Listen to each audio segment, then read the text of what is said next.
only consist of quantum computing, as we see there, but there is also technologies in secure communications, in simulation of systems such as chemicals, drugs, new materials, and in sensing and metrology for high-precision measurements, for satellite navigation.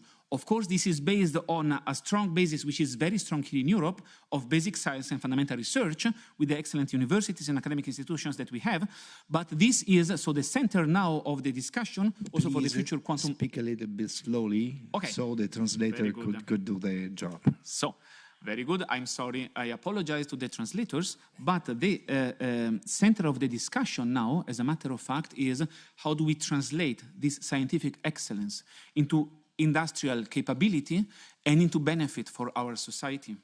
So this means that we are creating infrastructures. You see on our slide, EuroHPC, so there is a dedicated quantum computing and simulation infrastructure in the context of the joint undertaking for high-performance computing.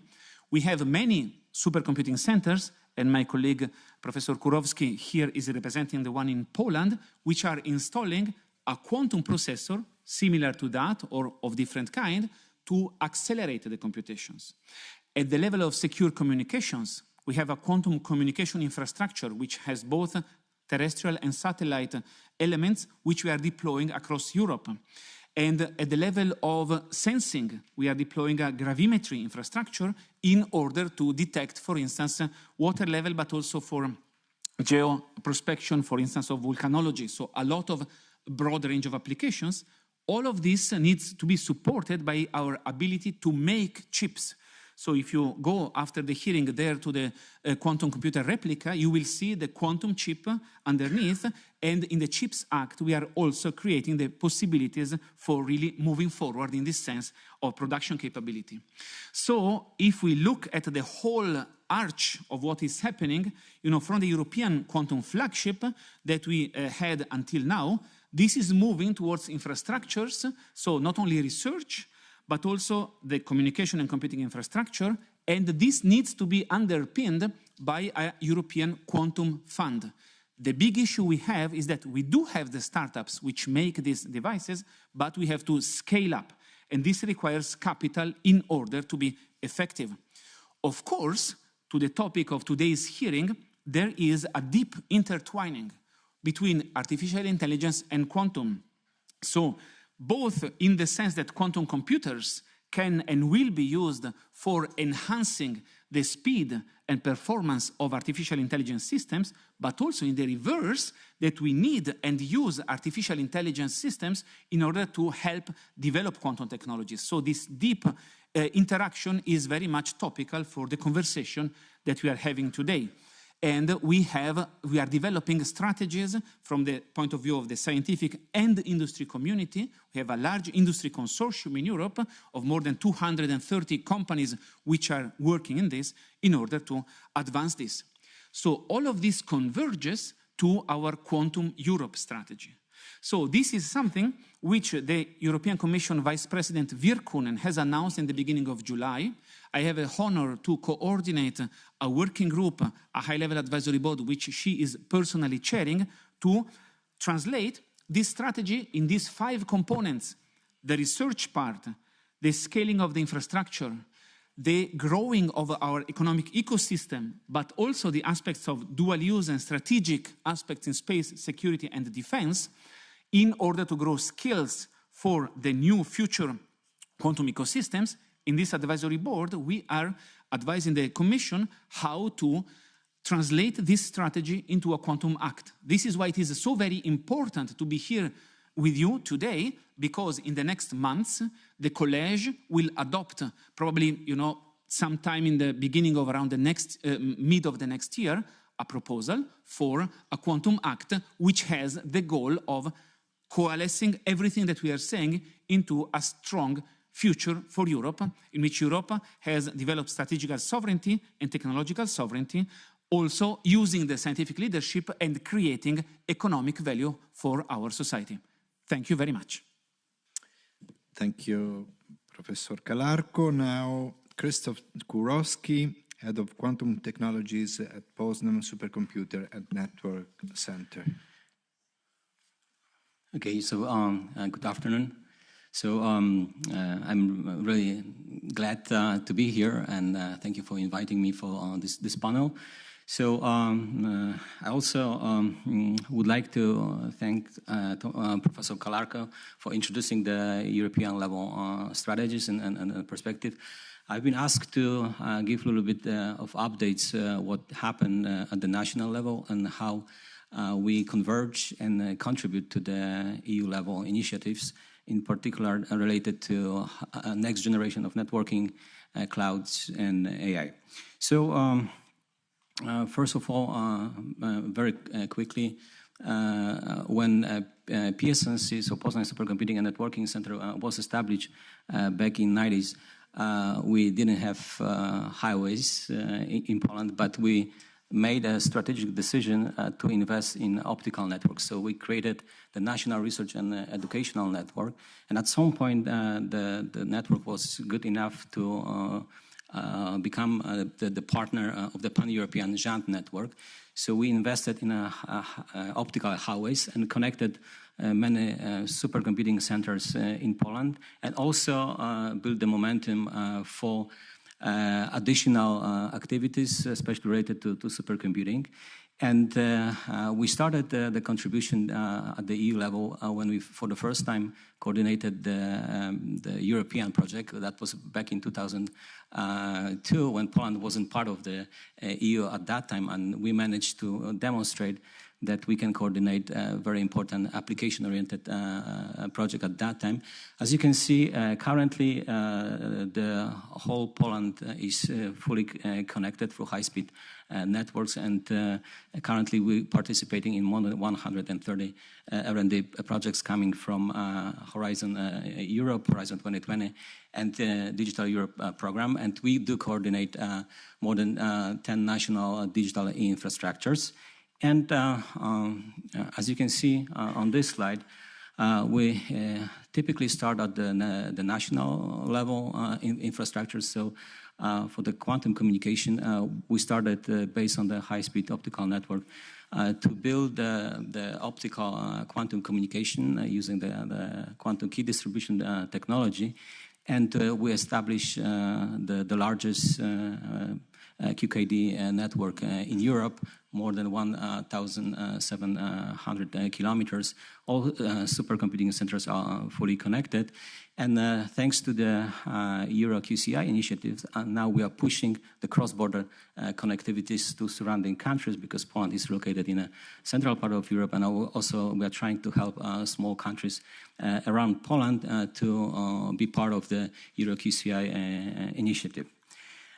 For the HPC and NII, it was pretty much similar. So we invested first at the national level, and we built supercomputing and AI facilities. And thanks to the good quality and advancement of those infrastructures, we could participate in EU-level initiatives. So I'm glad to mention that we managed to become a partner of the EuroQCI, and for the first time, not only EuroQCI, but also EuroHPC. We managed to establish in Poland, in Poznań, part of the cutting-edge quantum technologies, namely the first trap-ion quantum system, which was installed as the first European quantum system from EuroHPC in June this year, and will be accessible not only for the national but also European users next week.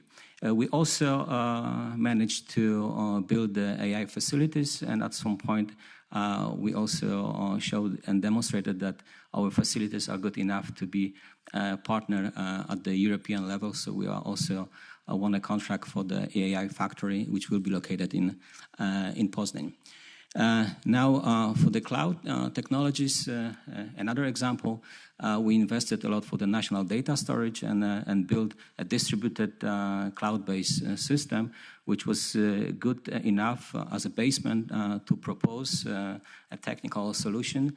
And we won a contract with the European Commission to host the European Open Science Cloud. So again, thanks to the national data storage, in this case, infrastructure, we managed to help to establish the European level systems, which are located physically in Poland, but thanks to the communication technologies, they can be shared and distributed not only among many partners and institutions in Poland, but also across Europe.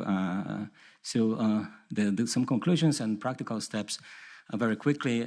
So based on our experiences, it's really important to co-design and work very closely with end users, listen to their requirements, engage especially young, talented student startups when you are building the infrastructures. We should also reuse as much as possible the secure networks that have been established in Europe at the pan-European level and also at the national level. And we should promote the secure data sharing. This is really important, based again also and using the national facilities located in different European countries. We also promote the federated, not necessarily centralized approach. So this is what we already demonstrated in Poland, and we would like also to push this concept at the European level. And the last not least, it's really important to not forget about the skills and ecosystems, especially involving young, talented students. So thank you very much. Thank you. And now, Matthias Astrom, founder and CEO of Evroc. 5 minutes also for you. Thank you. Thank you. So Europe is really experiencing sort of a Sputnik moment. And I look back at this spring and see that on February 6th, ICC, the International Criminal Court in Den Haag, issued an arrest order for Prime Minister Benjamin Netanyahu. Immediately he calls Trump, who says that he is sorry about that, and Trump issues the sanction order on ICC, which means that the Chief Justice can no longer access his Microsoft email. A few weeks later, on February 26, Trump calls President Zelensky and say, "Give me your rare earth minerals, otherwise I'll turn off Starlink." And then fast forward to March, when Denmark gets to experience that unless they're giving away Greenland, their cloud services may be shut off. This is completely unacceptable. Europe needs a cloud. Europe needs to control its own destiny. This is what Evroc is building. We're building the European cloud. We're building the AI infrastructure. And more importantly, we're building a better cloud. Not because we're smarter than Google, even though we have recruited many of their people, but we're starting 20 years later with a blank piece of paper. But let's take a sort of a step back here and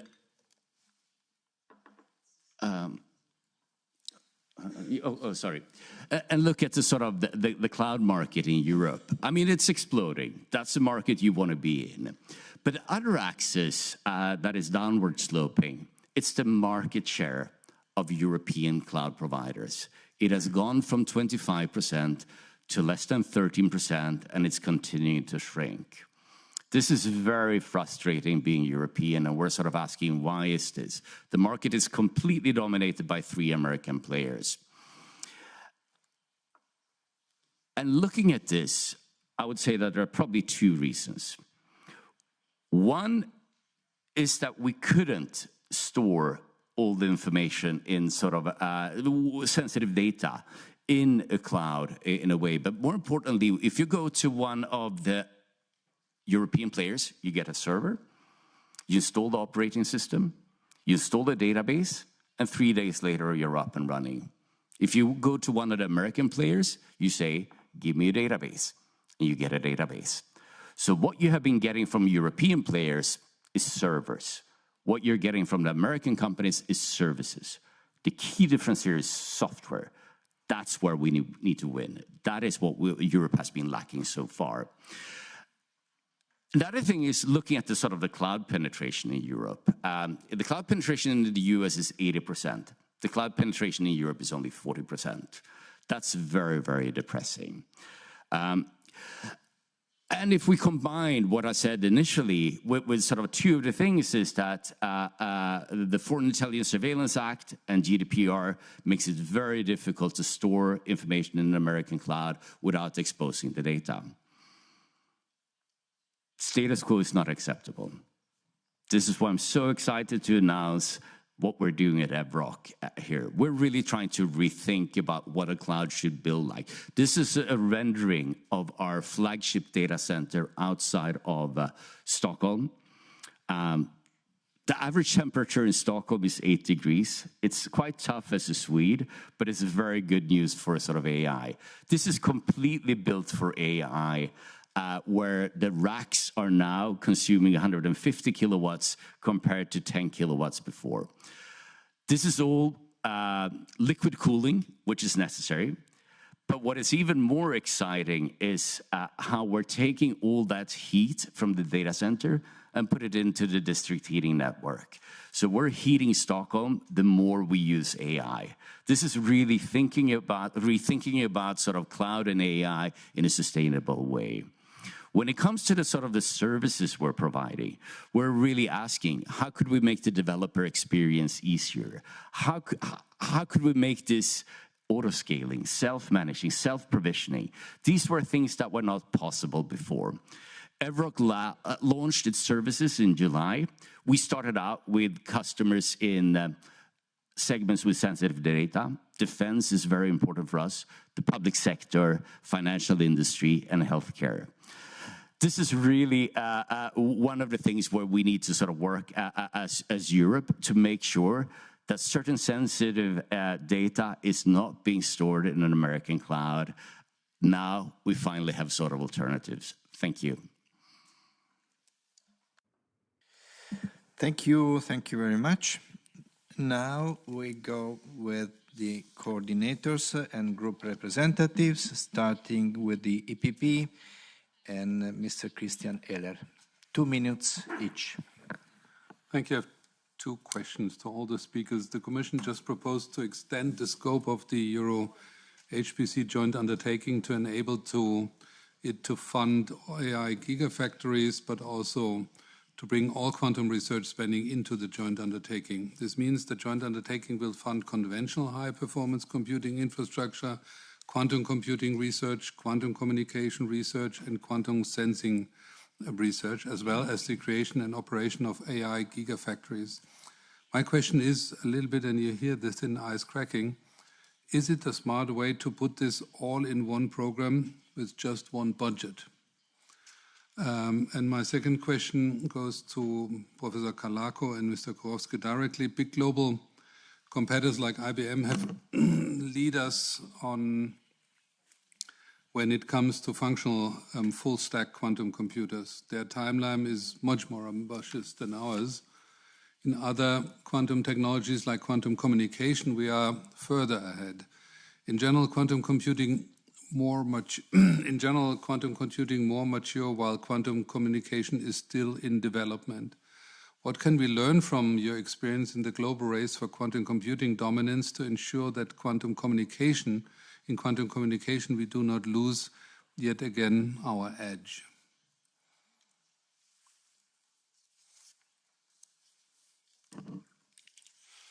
Thank you. For SND, Mr. Matthias Ecke. Thank you, Chair. Thank you to all the speakers. I mean, this is a really broad field that we're discussing today, and it's would require an extensive discussion, I think. But all fields have one thing in common. We are in the EU. We must place a greater emphasis on our digital sovereignty in this area, and we need our own solutions with open standards and in accordance with European rules. Otherwise, let me mention a few key points. I think the planned gigafactories are a strong sign that Europe really wants to be at the forefront of AI. And in Jülich, we can also see how great the demand for SME, startup, and research for such offerings is, for example, and also in other places. I very much hope that we can secure the necessary funding so that Europe gets at least 5 such factories. Ideally, I think they should probably be equipped with European chips and not exclusively those from NVIDIA. Second thing is about European cloud policy. I think in particular the planned cloud and AI development, it must also address the dependence on US big tech, as you have rightly mentioned, and I think the examples that you named are really frightening for us. And we can learn from the mistakes, like initiatives like Gaia-X, which aimed to achieve cloud sovereignty. They faced considerable problems, competing national ideas, unnecessary bureaucracy maybe, and also a lack of scalability, and that all hampered progress. What we need is to create an ecosystem that prioritizes data protection, security, and autonomy, while also ensuring that European cloud services are in demand. So my basic question on that is, what do we expect from a European AI and Cloud Act on ensuring that? And last one, on the European Quantum Act, that one also must contribute to our technological sovereignty. And for this to succeed, we must reduce fragmentation. I think that is the main point, and promote the scaling of market-ready applications. So European research is a global leader, but we must facilitate the transition to commercial application and industrial use. And I imagine that we will reduce bureaucracy and also improve the integration in the Horizon programs. Thank you. Elena Donazzan for ECR. Thank you, Chair. I prefer speaking in Italian.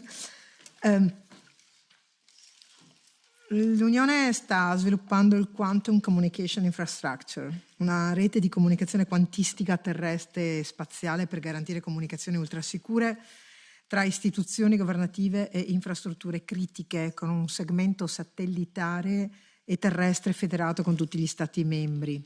E noi oggi stiamo affrontando il tema dello Space Act. Come lo vedete interagire rispetto alle vostre competenze? Secondo, il problema del raffreddamento e dei costi che l'energia deve necessariamente attribuire a qualsiasi tipo di applicazione dei supercomputer. Prima è stato ben citato il passaggio su perché viene fatto a nord. In tutto questo abbiamo un interesse rilevante per quanto riguarda la zona artica e la zona della Groenlandia. La vedete come luogo in cui concentrare gli sforzi dell'Europa per lo sviluppo e l'applicazione di tutta la fisica quantistica e la meccanica quantistica. Infine, quali sono i nostri maggiori competitor? Sappiamo che avere collaborato con altre parti del mondo ci ha messo nelle condizioni di essere un po' in ritardo, e questo ritardo lo stiamo pagando mentre il resto del mondo continua a correre. Ma è un vero ritardo? Io che insomma ho apprezzato molto l'intervento del professor Calarco, parlo in italiano anche per orgoglio nazionale. Dico che abbiamo molto da dire, forse abbiamo fatto scelte nel passato troppo piegate a altri soggetti internazionali. Quanto tempo, spazio, costo ci servirà per recuperare? Grazie. Thank you. Michael McNamara for Renew. Thank you very much, President. Just a couple of questions. I found the graph that Mr. Ahlstrom showed us fascinating, the increase in demand and the decline in the amount of supply in Europe. Could you just go into a little bit more detail as to why that is? Because I really think we need to understand the reasons for that. In particular, why more isn't being stored, why more data isn't being stored in Europe in order to address the root causes of that. The second question that I would have would be around your photograph and your description of how the energy is used for district heating schemes. Obviously, the availability of energy in the first place is a huge constraint for where such facilities can be located. But in an ideal world, if we didn't have the grid problems that we have in Europe, if we didn't have the energy supply problems that we had, if energy was available anywhere in Europe, where in Europe is the optimal place for the location of such facilities in order to use the least amount of energy. Now, leaving out, of course, the fact that you're using the excess energy as a district heating provider. And my last question would be, how should the concept of European sovereign cloud be defined for any of the panelists that would wish to answer that in a way that promotes the uptake of homegrown providers and the protection of sensitive data, which I think everybody, both of which we think is ideal, but at the same time ensuring continued access to the state-of-the-art technologies, because obviously from the graph that we were shown, much of those services are provided outside of Europe, much of the technology is being developed outside of Europe, and much of the expertise is currently outside of Europe. So I suppose we still continue to rely on that. Thank you. Thank you. Alexandra Geese for the Greens. Yes, thank you very much, Chair, and thanks a lot to the speakers for the insightful presentations. First question on quantum. Could you give us a little bit of timeline of what kind of actual products we could expect, when, more or less? Then you mentioned quantum chips, what we need to do to produce them in Europe or to become even exporters rather than importers. And you mentioned another important factor, and that is capital. So what would you suggest? How could we help as a legislator to make sure that capital is invested in European digital sovereignty, and that is also in quantum technology, that rather than flowing to other parts of the world, in particular the US? And where do we stand vis-a-vis the US and China on quantum? Because I think in the last term it was often presented to us to a technology where Europe was very much advanced. And now there are huge investments being made also in other parts of the world. So do we need to step up, or are we on a good path here? On cloud, well, thanks for adding another company to the very interesting cloud company and provider landscape we already have in Europe. Just to mention, StackIt, Jonas, Hetzner, OVH, and others. And where do you see the key, or what could we do as legislators to make sure that that graph is inverse, that in a growing market, it's European companies who do not only grow, but grow their market share rather than shrinking their market share even in times when that sector is growing so fast. So what can we do to support European cloud companies? You already mentioned a little bit the Cloud Act. I don't know if everybody in the room understands what that means. In very simple terms, it means that the US government has access to data that is stored in Europe by American companies, even if the data is here. And I think that is very, very dangerous right now. So where do you see leverage in the AI and Cloud Development Act, maybe to define data categories, to give definitions for real digital and technological sovereignty? And what can we do about the vendor lock-in, which is one of the main issues also for the fact that data is stored with American companies rather than with European companies? Thank you. Thank you. Now we have the answers by the three guests, starting with Professor Calarco. 3 minutes each, please. Okay, so from EPP, Mr. Ehler. So is it smart to put everything in one program with just one budget, the JU? I would say that this can work as a temporary step until the end of Horizon Europe. For the next MFF, we clearly need, separated structure and a ring-fence budget. Thank you very much. This is a very central question for us.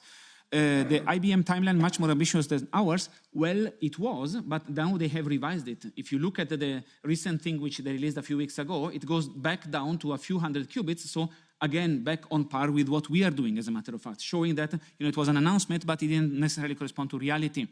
How to ensure that in quantum communication we don't lose our edge? This connects to the question to the answer to other questions. This infrastructure that we are doing is also bootstrapping the market, creating value, creating capabilities, and also the Quantum Internet Alliance that we are having, in which we are still leading, connecting small processors as repeaters for continental communication. This is something which can keep us on the leading edge.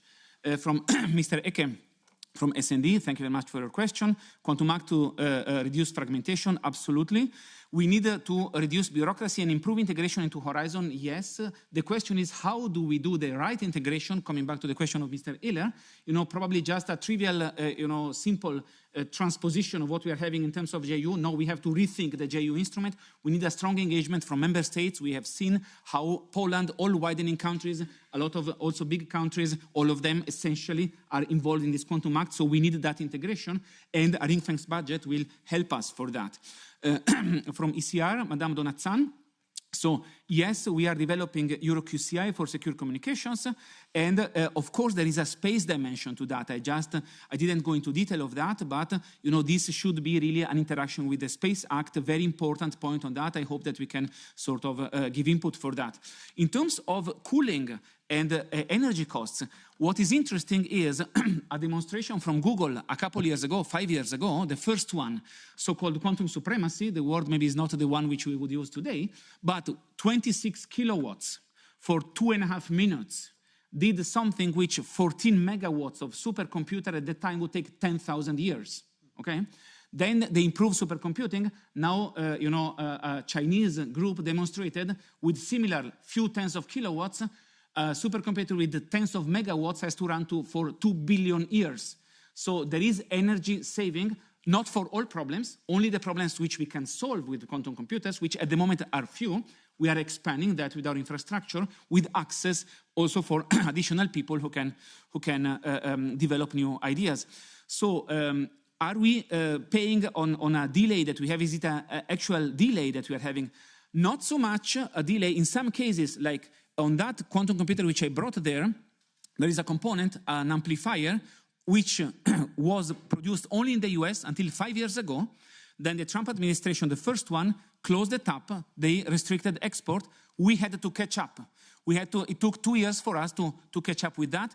We can avoid that with our Quantum Act now. I see that my minutes are over. I am going through the questions, but I am afraid that I have to stop here. There were wonderful questions from the Greens. Maybe in the next round I can take them. Otherwise, I will take too much time. You will have the time later.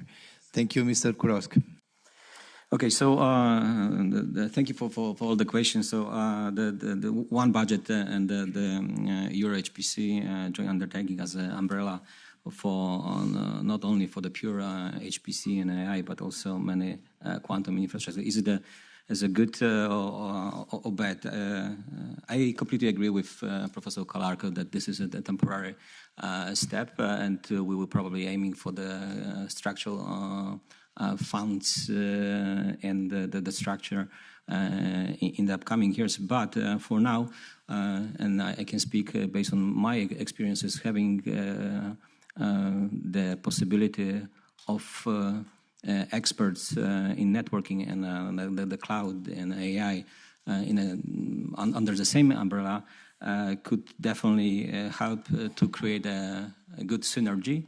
And this is what we demonstrated, at least in Poland. So we demonstrated that actually having experts from networking and computing can create a synergy, and that's why we have been pushing, at least in Poland, both initiatives and benefit a lot from the fact that we are supporting supercomputing and networking technologies in our institution. And at the EU level, I think at the moment when we are collecting experts and a lot of expertise from different sources, this is really important to have one common budget source. And in the future, it will probably change, because I expect that those infrastructures, both the quantum communication and the quantum computing, will be much bigger.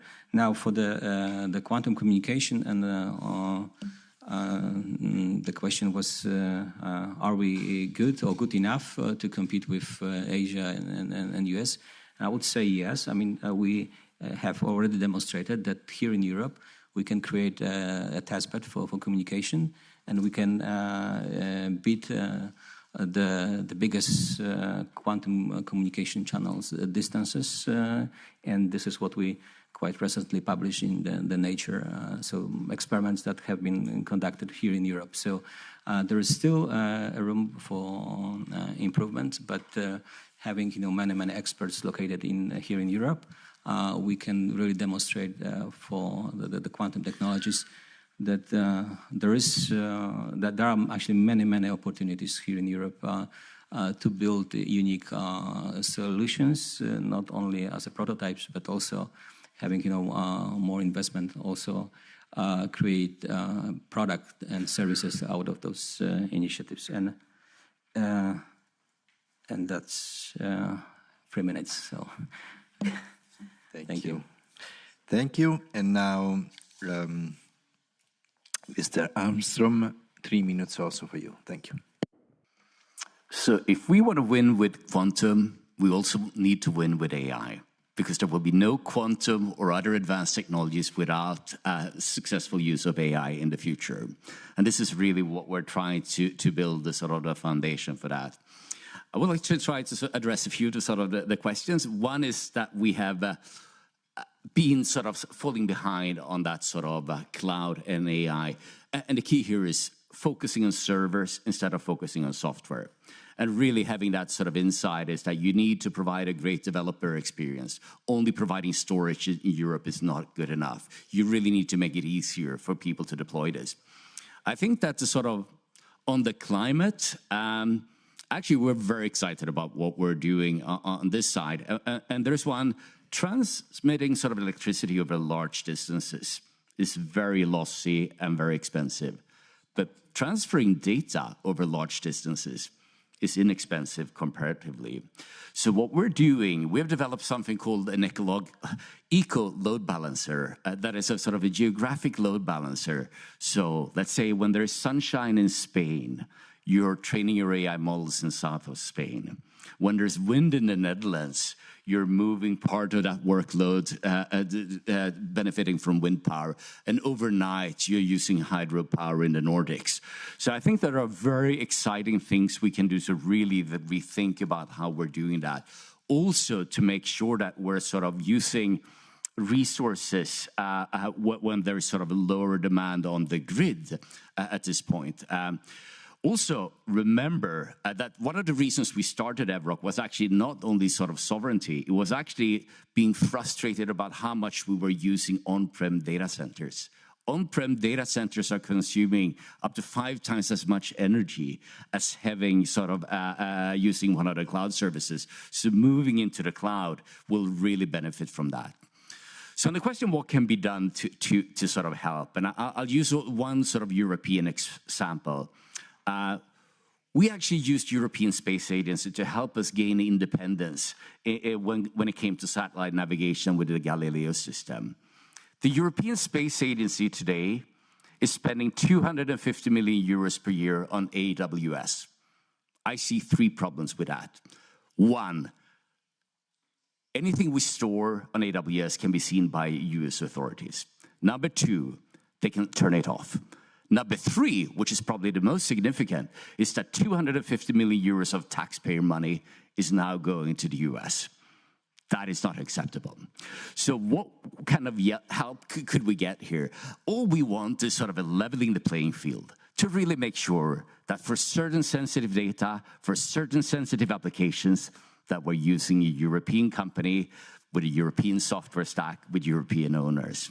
Thank you. Thank you very much. Now let's move to the other interventions, starting with Eva Meidel for EPP.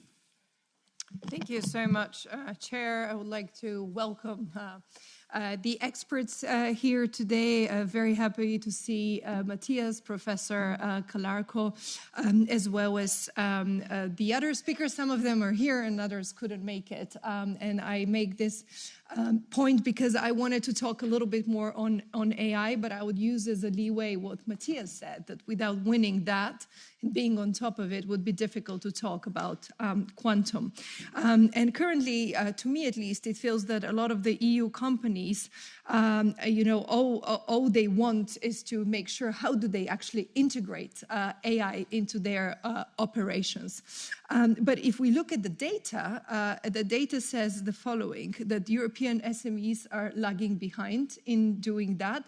At only about 20% are able to integrate it and adopt it. But the actual problem is that 95% of those that try end up with zero return on investment. And you are all, in one way or another, have your own experiences in trying to embed it and trying to use AI in your daily operations. So I wanted to ask what were the main obstacles when implementing AI. So what are the struggles to achieve that return on investment? And I'm finishing. And also, what are the sort of right partnerships we can promote in order to support the industry that is typically the strong one in Europe, and it's broader than just the tech industry? Thank you. I didn't tell you that you have 1 minute each. So, Nico, please. Thank you, Giorgio. Thank you. Hablar en español a todos los intervinientes. Mi cuestión va sobre sostenibilidad, porque queremos una inteligencia artificial desarrollada, pero no es muy inteligente en cuanto al uso sostenible de los recursos. Y aquí tenemos que hacer esfuerzos. ¿Por qué? Porque el desarrollo de inteligencia artificial y los nuevos centros de datos supone un reto de una unión estratégica donde convergen las transiciones verde y digital. Por lo tanto, la sostenibilidad es un elemento clave, pero también la sostenibilidad en cuanto al uso de la energía. ¿Por qué? Porque ya hay experiencias en otros países o en otros estados de Estados Unidos, por ejemplo en Virginia, donde el alto desarrollo de servicios de centros de datos ha provocado un aumento de los precios a los consumidores. Y esto también ha ocurrido en algún Estado miembro europeo, como en Irlanda. Por lo tanto, hay problemas de sostenibilidad que debemos abordar. Por lo tanto, yo quería saber cómo podemos asegurar que la inteligencia artificial y los centros de datos que tengamos en el futuro pueden ser más eficientes en el uso sostenible de los recursos. No podemos ir contra tampoco nuestros objetivos climáticos. Y cómo situar esos centros de datos en las zonas geográficas capaces de producir energía descarbonizada sin crear nuevos cuellos de botellas en las redes de transporte y distribución eléctrica. Muchas gracias.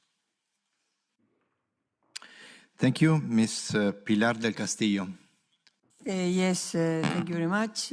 Thank you for organizing this meeting so much in time. That's a perfect timing, since we are also expecting a new proposal from the Commission in different aspects regarding AI as well in the Omnibus and of course, and for sure also in quantum. There is no doubt that the link between AI and quantum is something that it is inextricably there. I mean, this has been said, many things has been said now, but let me just mention another one, which in terms of education, in terms of specific skills, I think is also important. What specific skills are currently missing in Europe's workforce that are hindering the successful commercialization of quantum research in one way or another? I mean, this is something that people claim for this kind of middle skills, not only the very high one. So can you develop a little bit more on that? Thank you. Now, Mr. Diego Solier, ECR. Gracias, presidente. Voy a hablar en español también. Gracias a los ponentes que han estado aquí compartiendo su conocimiento y su saber hacer en este tipo de tecnologías. Yo, por lo que veo, tenemos aquí como la pescadilla que se muerde la cola. Tenemos problemas con la red eléctrica, tenemos problemas con la generación y necesitamos generación y red eléctrica estable para todos estos centros de datos. A la vez que comparto la opinión de sin la evolución de la IA va a ser muy difícil llegar y alcanzar a los países que nos sacan ventaja ahora mismo, como es Estados Unidos y China, por ejemplo. Mi pregunta, para no extenderme mucho más, sería, desde su punto de vista, ¿cuál sería la carta o su wish list o la carta a los Reyes Magos para la Comisión y para el Parlamento, en lo cual deberíamos de focalizarnos y centrarnos en los próximos meses?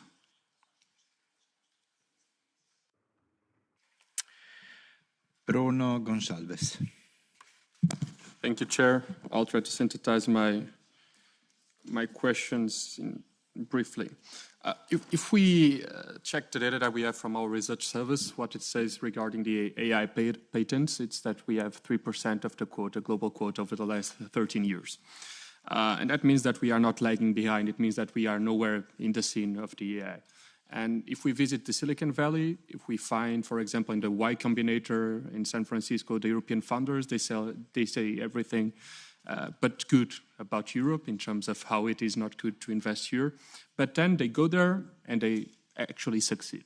So there's something here that we really need to fix, and it is urgent, as I've said.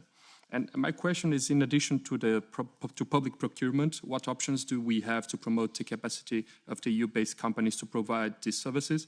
And then also in terms of modernization, our data shows that private sector, and particularly SMEs, have been slow to adopt AI technology.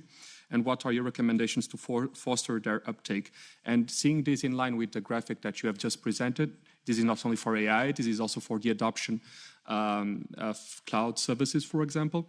And it comes to my mind something that I've been told in California, that is, our consumers are much more loyal than the US consumers. Consumers in the US, they tend to, diverse from products if they feel that the product is not filling their needs. How can we stimulate a different type of consumption that is both sustainable but also good for taking risks here in our continent? Thank you. Ms. Aula Sala. Thank you so much. First, when we talk about AI, it all comes down to data. We must stop handing our data for free for our competitors in the US and China. Second, we have Microsoft example blocking access to our emails, and right now, cyber attacks against our critical infrastructure in Europe. We must finally put European companies first when it comes to public procurement to build our resilience. The problem here is that it is difficult to consumers and companies for our public sector to choose European, not that there are no alternatives sector by sector, but there is no alternative for companies like Microsoft who provides cyber, cloud and software in one package. What is your assessment on European market? How quickly we can bring our consumer market for purely European alternatives with high interoperability? Thanks. Okay, for the Greens, Sergei Lagodinsky. Thanks so much. I have two questions, one on space and one on scale. A question on EuroQCI. There is a space arm there, which is an IRIS-2 program. What is the timeline? We know it's still in the testing mode. When do we expect reliable communication encryption systems? And second question, in order to be within the time frame, to Matthias Astrom. About scale. Americans also trump us with scale. Sorry for using the word trump. But realism is, do we have comparable scale? So what is your present storage capacity? And what would be a feasible time frame for you to absorb and host such data that would be comparable with American competitors? So can Europe realistically, by collaborative and decentralized consortiums, at all compete with American Amazons and others? Thank you so much. Then Mr. Oliver Schrenk for EPP. Ja, herzlichen Dank. Ich würde gerne auf Deutsch sprechen und mich erstmal ganz herzlich bedanken für diesen doch auch zumindest überwiegend mutmachenden Nachmittag. Gleichwohl habe ich eine Frage, die Leistungsfähigkeit europäischer Anbieter betrifft, die sich doch auch in Sorge in den letzten Tagen und Wochen, glaube ich, nicht nur an mich gewandt haben, mit der Frage, wie Sie bei Initiativen wie beispielsweise dieser Gigafactory-Initiative, Sie sehen, dass jetzt große Milliardenbeträge mobilisiert werden in Europa, um eine neue Infrastruktur zu schaffen. Sie sich auch in der Lage sehen, Technologie dafür anzubieten, aber in Sorge sind, weil sie nicht die entsprechenden Größenordnungen haben, wenn es jetzt darum geht, diese neue Infrastruktur zu errichten, mit dabei zu sein. Und deshalb die Frage an unsere Experten, wie sollte aus Ihrer Sicht eine solche Initiative der Gigafactorien auch gestaltet sein, dass wir europäische Anbieter, europäisches Wissen hier auch mit in den Richtungen, in den Bau einbeziehen. Nicht, dass wir am Ende hohe zweistellige Milliardenbeträge ausgeben und am Ende dann doch wieder abhängig sind auch von ausländischen, insbesondere US-amerikanischen Anbietern. And the last speaker is Elena Sancho Murillo. Thank you, Chair. I have two questions, one of them for Mr. Kurowski. The strategic governance approach includes the quantum flagship as the main R&D engine, the European Quantum Industry Consortium to coordinate industry and academia, and efforts to align national and EU-level investments.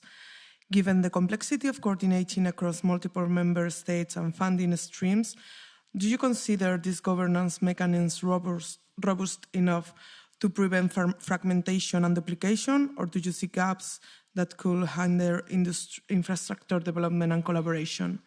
The second one is from Mr. Ahlström. The upcoming Cloud and AI Development Act is reportedly considering an EU preference that only allows EU cloud providers to offer services for critical infrastructure cases, while other sectors remain open to broader competition. Do you think this targeted approach is sufficient to help EU cloud providers scale up and strengthen the European cloud market, or should the legislation take additional steps to foster growth and competitiveness across all sectors? Thank you. So it's time for your answers, 2 minutes each, starting with Professor Calarco. Wow, thank you so much. So now I will be more selective in terms of just the questions which were addressed specifically to me. I will start from the last one. So about the complexity of coordinating, yes, we need a new governance, bringing together flagship research infrastructures and so on. We need especially strong integration between European Commission and Member States. We are conceiving that this advisory group, which Vice President Virkkunen is chairing, which I am coordinating on her behalf, it has among its tasks really also establishing a governance that connects to the question which Christian Eller asked before about AJU. So this is a big open point which we will address. Now, when do we expect reliable encryption in the space arm of European quantum communication infrastructure? This is not short term because, I mean, it's space, so we expect it, let's say, in the course, maybe in the second half of the next MFF. This is not simple thing to do, and this is why we have to start now, for all the reasons that have been discussed before. From Pilar del Castillo, what specific skills are missing in our workforce? Well, quantum comes from really a collection of many skills from mathematics, physics, computer science, engineering, biology, and so on. So really we are creating a new curricula in this direction. We are creating a European Quantum Academy. We are also creating a European Quantum Choose Europe program in order to retain talent. So this is one of the important points here in the, in the strategy. So Mr. Gonzalez was asking questions of, about sustainability. And of course, I think I answered that before concerning the energy consumption. The other question which I would like to recover from Mrs. Geise is, well, what to expect when? So we do have now commercially available quantum communication devices deployed in this infrastructure. We start having the first quantum computers, which are, almost prototypes, but deployed in supercomputing centers, not yet broadly available. And this will come in the next, to maturity in the next maybe 10 years. We have sensors in different domains of gravimetry, of medicine, I cannot go into detail, which are already being deployed. So, computing is maybe more mid to long term. Communication and sensing are we are already there. What we need for quantum chips, we need to step up the efforts in terms of the CHIPS Act and quantum chips in the CHIPS Act. We have pilot lines starting with some seed funding. In the next CHIPS Act 2.0, this needs, of course, to be stepped up in order for us to become even exporters. And in terms of capital, do we need to, and which is also connected to, are we on a good path or do we need to step up? With respect to US and China, we are, on competing, but, we will lose the train. So during the next MFF, we will see whether we will lose the train. And if we step up now, this is what is needed because they are also stepping up. This is needed in order to give a response to that. This also connects to the question which Madame Donazzano was asking before. How much time, space, and cost do we have? Do we need to recover? Well, it will be the next MFF which will decide that. So either we act now, we have a couple of years of window. If we don't act now, then we are going to miss the train. Thank you. Mr. Kurowski. Okay, so there were questions related to the adoption of AI for SMEs. And I would like to emphasize the fact that, for instance, the big Euro HPC initiative for AI factories, these are 13 AI factories that will be established at the European level, located in many different countries in Europe. This is not the investment only in hardware. This is not the investment in software. There is a really important component of this initiative called AI ecosystem. And this is for the first time at that level, at that scale, the investment also in the engagement of SMEs directly. So they will have a free of charge access to not only hardware resources, to software components, tools, but also the hosting entities of AI factories will also support SMEs. And there is a huge initiative of integrating best practices, lessons learned from different supercomputing centers involved in AI factories. So I think many SMEs from Europe will benefit out of this initiative. Now, for the missing skills, yes, this is what Professor Calargo already mentioned. It's a big challenge because, especially for AI quantum, we have to have experts coming from different fields with many experiences in mathematics, physics, computer science. But there are some, again, initiatives at the European level already created, like competence centers, like academia, in which different partners, different experts, different universities can share best practices and contribute to the EU level academy. Now, there was a question related to the open data and the sharing models again. The open and especially federated models may be implemented in a way that we can still offer and provide the access to data sources, but we still can control the access. So the federated and open data access, it doesn't necessarily mean that we will give for free the access to all the data resources. And I completely agree that we should have more control over data that we share, because this is the really something needed for AI. So we have to protect definitely many data repositories at the EU level. Thank you so much. Yes, Mr. Armstrong. So if you're a data scientist today and want to run some new models, you spend the first 3 days installing NVIDIA drivers, not focusing on your data. One of the things that are sort of really limiting AI researchers everywhere and is the sort of ease of using it, ease of deploying it. What we at Evrock, what we're trying to do is to really make sure that you can simply upload your data and start training your model, that you have models available from the sort of ecosystem that we have to really make it easier. And I think that is one of the things that are missing at this point. I'm also very optimistic what AI, we're talking about how much energy is going to consume. I actually think that AI can help us reduce the sort of energy consumption on many things, and it will be sort of one of those sort of core pillars to make it happen. Of course, we need to be smart how we're using that. There is a vast difference between taking one of the old supercomputers we had in Europe 5 years ago. We probably have one that is bigger now at a fraction of the size. So there are tremendous developments of doing this. Sustainability was really one of the sort of the cores why we sort of started this. I think that what is missing to make things happen. I mean, I'm an entrepreneur. I think we need more entrepreneurs that are taking all of these beautiful ideas that we're developing in the universities and inspire people to do that. That is really how we're doing.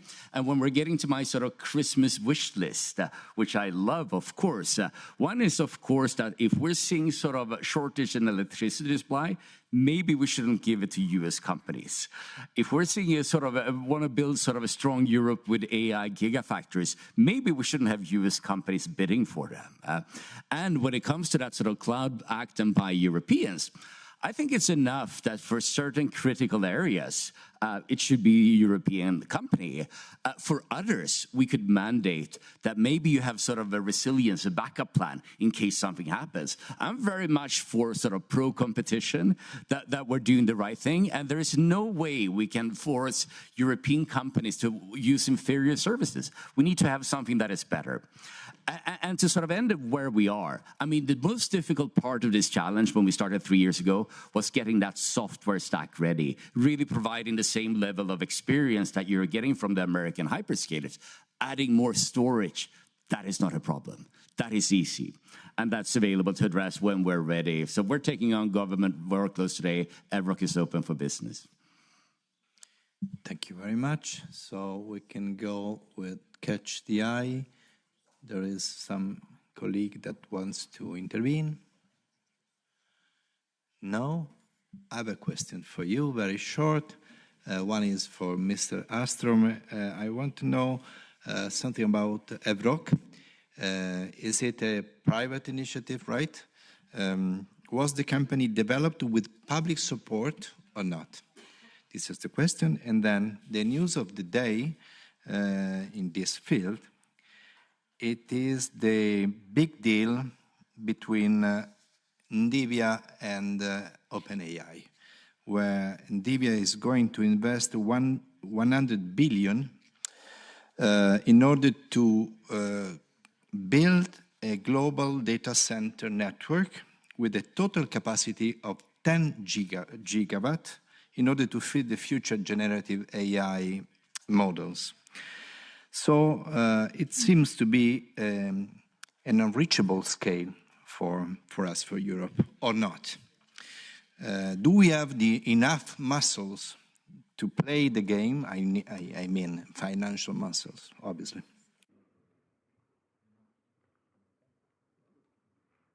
The floor is yours.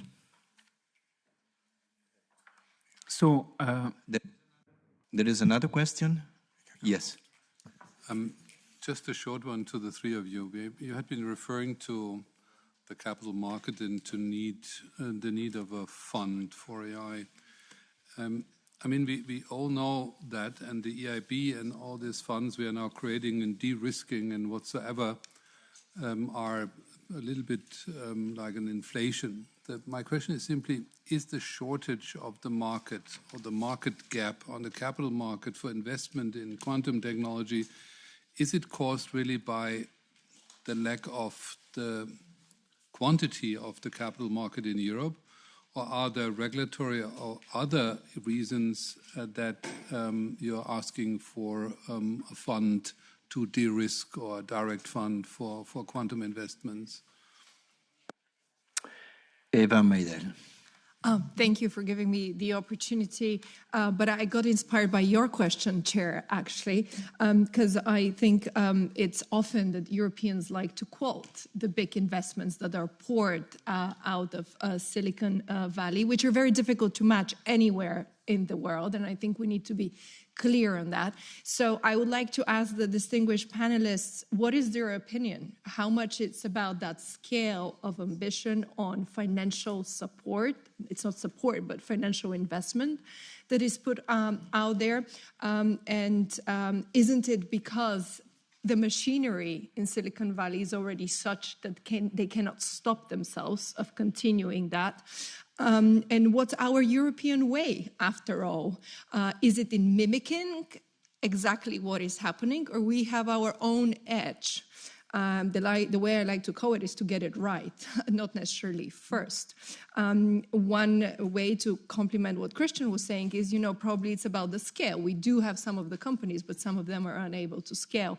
But anyway, because these numbers, big numbers and announcements often dominate our own media and our own narrative, while I think way less we focus on our European way. So a little bit of your commentary on that would be important and interesting. Thank you. Okay, any other? No? Professor Calarco. I'm sorry, President. How much time do I have? 1 minute, more or less. Okay, 1 minute. Okay, so okay, so do we have muscles to play the game? I can answer for quantum, yes, for sure. Technologically, scientifically, industrially, yes, for sure. But if we wait a couple of years, so as I said before, we have a time window, then these muscles will be in atrophy and the game will be lost. Okay. So from Mr. Ehler, yes, do we have other gaps, other reasons next to the quantity of capital available? Yes, for sure. So we have difficulties in competing with the US startups because of all the regulations of state aid, which in some states are implemented in a way which is really creating obstacles without governments really, caring for, entrepreneurs to succeed. This is a very big issue, not only for us, but for us it is very clearly visible. So what about the EU way, from the question from Madame Maidel? Well, I will tell you just one tiny episode. So I was 1.5 years ago in Washington, D.C. at a transatlantic big science conference between DOE, the Department of Energy, where all the quantum centers are located, and Helmholtz, the German Association of Big Research Centers, which is sort of the counterpart. The person in charge of quantum in the US told me, there is one thing we are jealous about what you are doing in the EU, which is that you have this infrastructure in which quantum computers are available as public offering. This is also what Professor Kurowski was mentioning before, and we don't have that. In the US, we are dependent just on big corporations. So yes, this is just one example, one element of what we can create.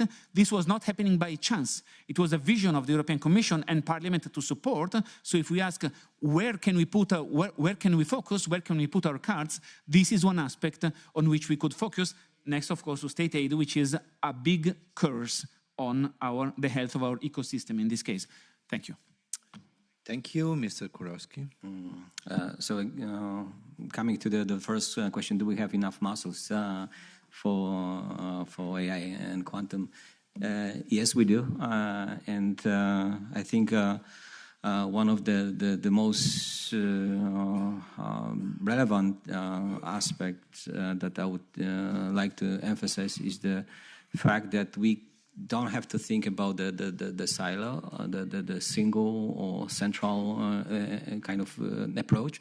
We can think about the distributed, federated infrastructures and create a synergy out of many important players. And I completely agree again with Professor Calarco that we have been already creating a unique infrastructures and with the public access for not only for scientific and research institutions, but also with AI factories for SMEs, so they can benefit out of the new services that we can offer, again, not necessarily as one silo located in one central place, but fully distributed thanks to the advanced, high-speed, hyper-connected supercomputing facilities distributed across Europe.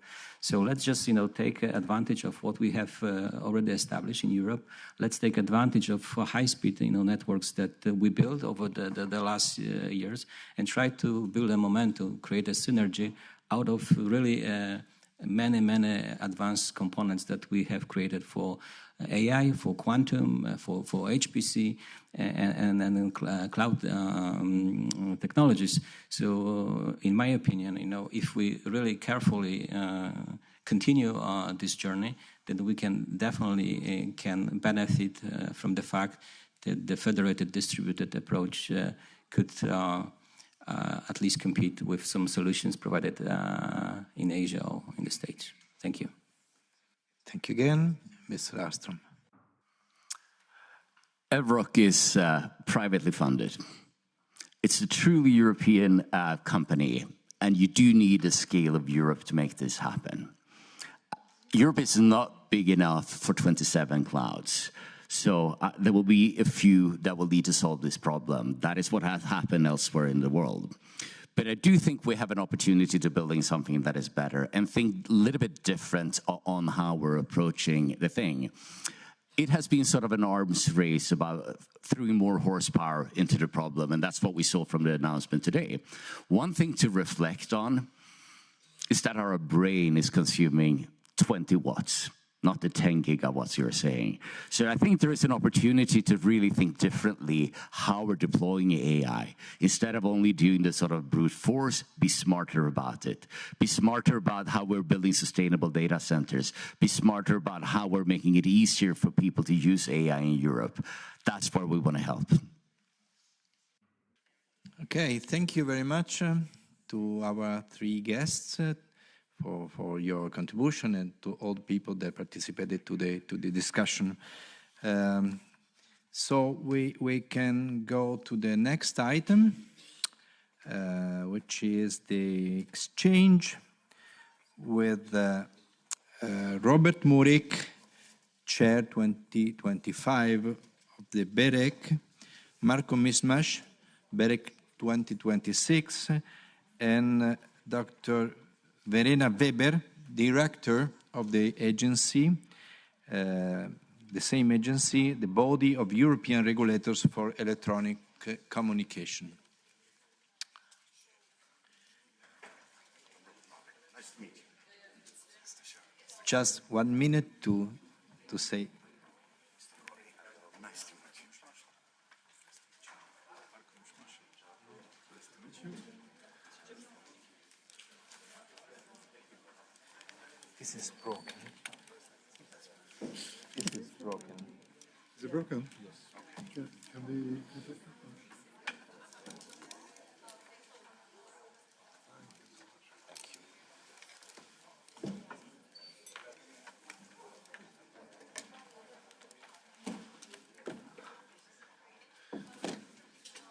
Sorry.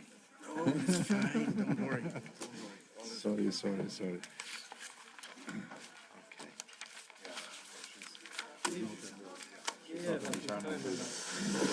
I just find out today that send it.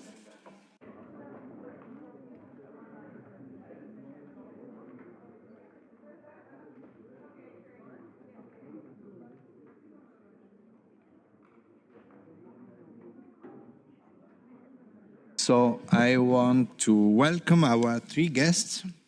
We are very interested in this exchange of views. We have 1 hour, and after the opening remarks of our guests, we start with the first round of coordinators or of their representatives, 2 minutes each, and continue with Catch the Eye. I invite all members who want to take the floor to put their nameplates vertically in the holders. And time permitting, I will allow members who want to ask follow-up questions to do so. So please indicate that to me.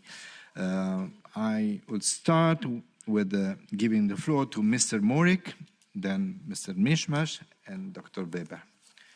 You have 7 minutes each for your opening statement. Mr. Chairman, thank you very much, and I'd like to thank the ITRE committee for giving us the opportunity to explain what BEREC has been up to this year, and hopefully we can give you a bit of an idea not only of our work but also of some of the positions that we are taking with regard to the DNA as we've been asked to do. Let me first try to explain what BEREC is.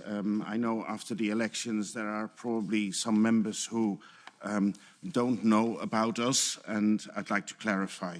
So we are a body, an official European body of the 27 independent telecom regulators in Europe. And on top of that, there are 12 members without voting rights from the EFTA countries, and from various accession countries. And we are by law independent, impartial, fact-based regulators in each of our countries, which are tasked to ensure consistent application of the telecommunication regulation across Europe. So in other words, that is the code, the roaming regulation, the open internet regulation, all fall within our remit. We do this by bringing our experience of regulating it in each of the member states together in our national markets, and then we draft guidelines, we draft opinions, etc. And as members, we have to take utmost account of what BEREC writes. It is harmonization from the ground up.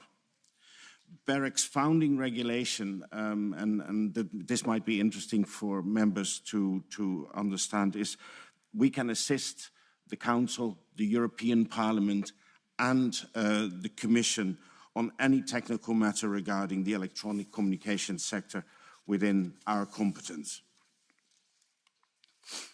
I would like to say a few words about the work program for 2025. As per usual, we are working on about 50 different projects at the moment. Many of them are prescribed to us by law. In other words, the European legislation mandates us to do a number of things, and one of them would be, for example, to work with the European Commission on the proper implementation of the roaming regulation. Another one would be, at the moment, to work on the detailed implementation of the Gigabit Infrastructure Act. These are pieces of work that we've been tasked by regulation to do.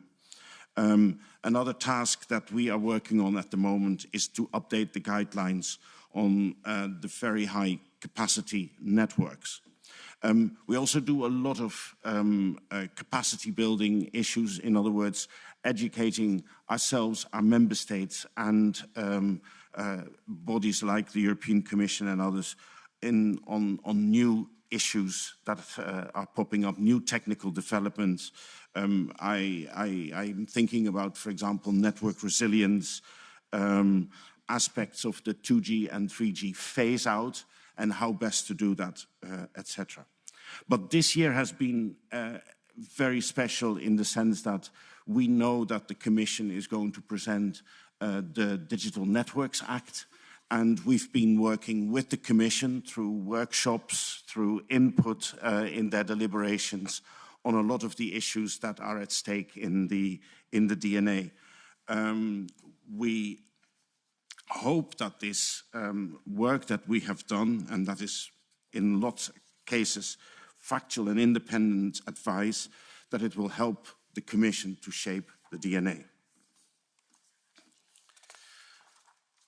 Some of the views, and we were asked to briefly set out some of the views that we have on the telecom sector and on the DNA.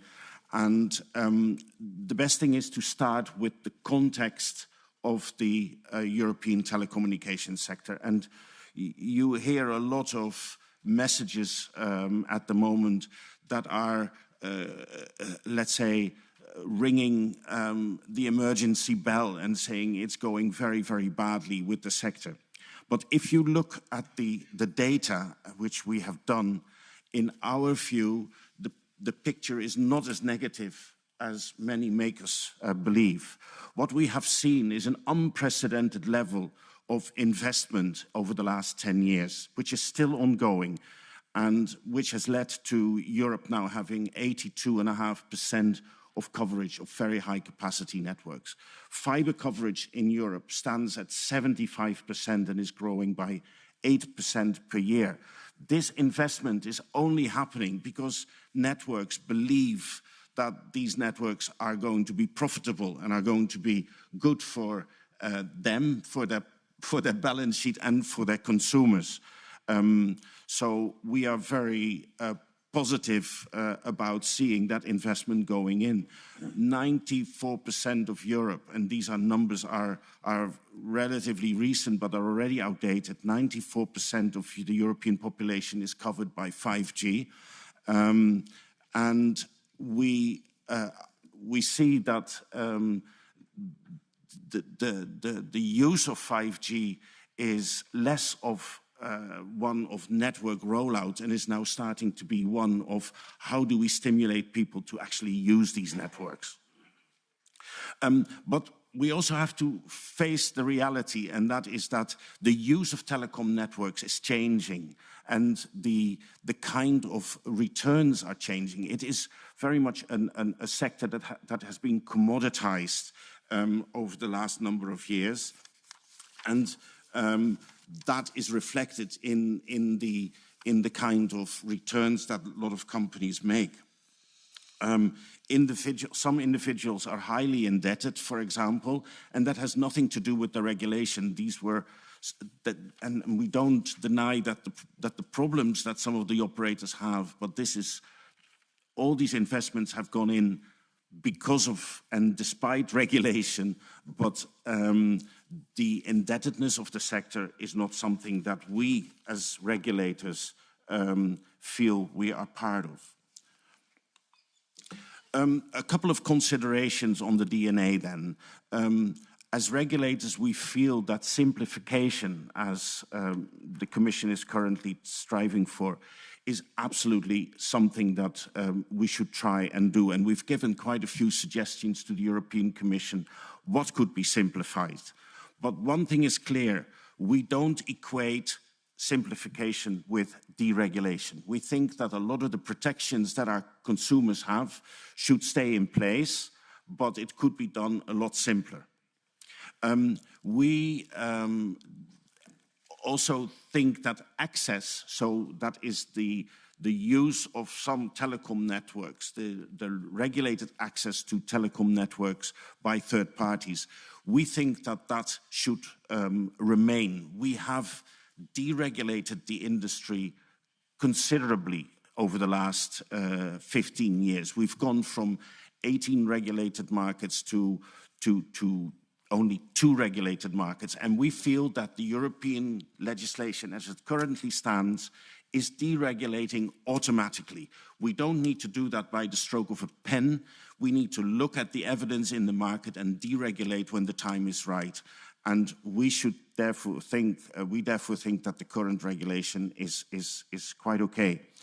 On security and resilience, I think this is an important topic that will only start to become more and more an issue over the next number of years. And we should not underestimate the costs that are involved in that. So I think in all regulators, all member states, everyone should be making sure that our networks are becoming more secure, and that is a top priority for us.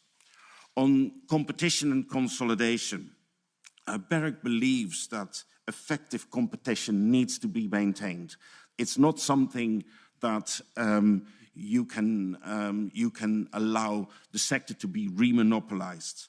So we believe that it is that competition is key, and it is a fact that competition drives innovation, it drives investment, it drives consumer service, and it drives, in the end, stronger operators. Finally, on the open internet, we think that the regulation is fit for purpose, but it needs to be clarified in order for operators to actually use the regulation, the space that the regulation allows them. Finally, Mr. Chairman, 2 more things that I want to say, and that is that there has been quite a lot of discussion about the future of BEREC as well. How should we adapt to the new realities? And what I am here to say is that BEREC stands ready to take on more responsibilities, especially in the digital domain. There is a lot of new digital regulation that also needs to be harmonized between the different member states and how we deal with that. And we are willing to play our part in that. And therefore, we don't think that the governance structure that we currently have needs to be changed, but we do think we need some additional resources to allow us to do that. So that is what I have to say, and now I'd like to hand over to Mr. Mismash. Thank you very much. Mr. Mismash, please try to stick to the 7 minutes time if you can. Thanks. Thank you, Mr. Chairman, for the floor. So my name is Marko Mišmaš. I'm the director of ACOS, Agency for Communication Networks and Services of the Republic of Slovenia. And I'm also the incoming chair of BEREC for the year 2026. Today, I will briefly represent you the draft program we set up for the BEREC draft program for the year 2026. So our work program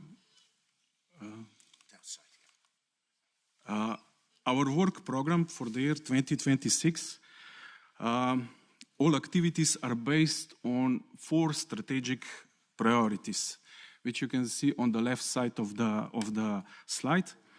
So the first one is promoting connectivity and access to very high capacity network. The second one is promoting the competition and efficient investments. The third one is contributing to the development of the internal market. And the fourth one is promoting the interest of the EU citizens. And these priorities lead to the core mission of BEREC for the year 2026 and also further, which emphasizes user rights, analyze the impact of emerging technologies like AI, like metaverses, supercomputing, and so on, promote digital inclusion, which is very important, and support green transition through the energy efficiency, and also, what already Robert says, enhance cybersecurity and resilience. Here on this slide, I would like to mention more concrete examples of the projects that we plan to run next year. By the way, currently we have in the draft program 38 different projects, a little bit less than this year. This year we had 50. Why? Because we do expect ad hoc work related to the DNA proposal. Among all the 38 projects, I would like to mention maybe a few important ones. The first one is migration to fiber and the copper switch-off, very important topic for the European Union. 5G and 5G private networks, direct-to-device satellite communication, guidance on 5G network slicing, for instance, and from the user part, examining end-user contracts in terms of switching between different operators and termination of the contract. From the cybersecurity part, reinforcing EU cybersecurity and resilience capabilities, and understanding digital technologies sufficiency for greener networks. Overall, we plan not to exceed 40 projects. This will allow us enough resources to produce any sort of feedback of BEREC to the Commission DNA proposal or any other ad hoc requests related to the legislation proposal. In this context, we stand ready to give you any support in case it is needed from your side. Thank you. Thank you very much. And now, Dr. Weber. Thank you, Chair, and good afternoon, everyone. So we're coming to the last part of our presentation. Just by way of introduction, so the BEREC office is the EU agency that supports BEREC regulatory works, and it's also the agency that ensures the continuity of the work. We are based in Riga, so if any country to visit leads you to Latvia and Riga, please, you're more than welcome in our offices to see Barracks and Barracks office works at its best. As the chair was saying, we are very eager to take on new responsibilities in the Barrack office to support Barrack to the best extent possible. Now, while we're in a discussion on the DNA and while we're leading up to 2026, as Marco presented, we have, unfortunately, one very pressing issue, which is security. So the Barrack office, just to put it into the bigger picture, is one of the smallest EU agencies. So we are only having 17 temporary agents. This is really the smallest of all of us. And so we need to fill a couple of posts, unfortunately, with contract agents because we don't have any other choice. And also when it comes to the budget, what you can see on the slide, our annual budget is only 8 million. Now, we are in a very particular situation for two reasons. So first of all, in terms of physical security, I think everyone in the room knows, right? So we have a very different geopolitical situation that we had, I used to say a few years ago, but now I can even say a few months ago, a few weeks ago. So basically, we have the challenge that the premises of the Barrack office are not even compliant with the European Commission security assessment that was done for the office a couple of years ago. And so what we really need to do, and this is to protect our people, is to enhance really the security of the current premises. To achieve compliance, but also, to face the new reality. My second big challenge is cybersecurity.